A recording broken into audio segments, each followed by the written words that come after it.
Hello, this is the Smart Speakers Daily. My name's Peter Stewart. Thanks for listening to today's episode. It's where we talk about all sorts of things to do with smart speakers, and the audio and the skills and the different platforms and some of the tech and some of the concerns as well.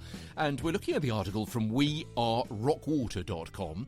The link is in our show notes. Also, you can find it via thesmartspeakers.com/links. It's up there as well, with more than 1,000 other articles, all to do with smart speakers and smart audio and voice AI as well. So this article from Andrew Cohen talking about how historically traditional audio formats were developed for an out-of-home audience. And we're talking specifically, we're going in the direction of consuming audio like podcasts and flash briefings and so on, short bits of audio via a smart speaker. And Andrew's been harking back, as I said yesterday, to look forward. You've got to kind of look back as well and see what you can learn from history, of course. And drive time radio setting the standard.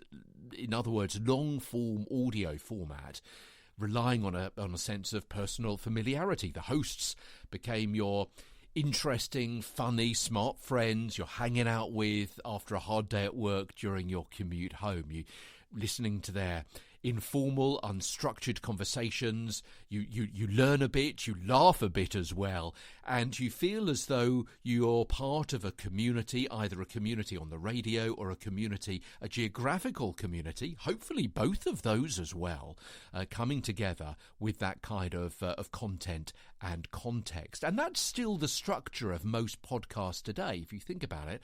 What works for Howard Stern works for Joe Rogan and so on. The shift from radio to podcasts, and we'll come to smart speakers and flash briefings and short-form podcasts, short-form audio in a couple of ticks.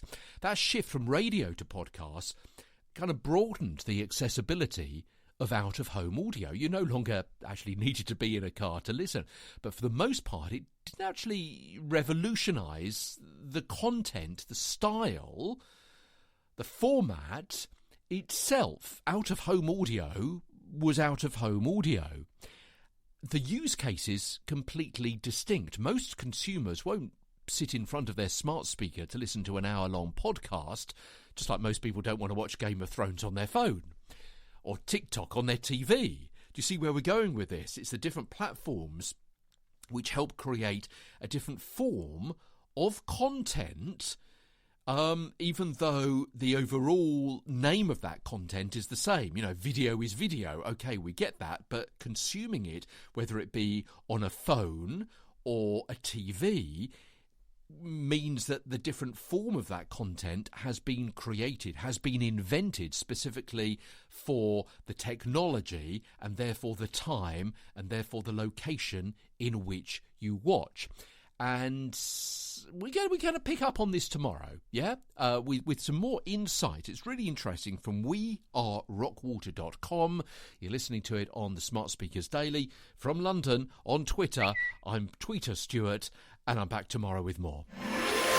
Part of the Briefcast.fm network. It's a great article, really good.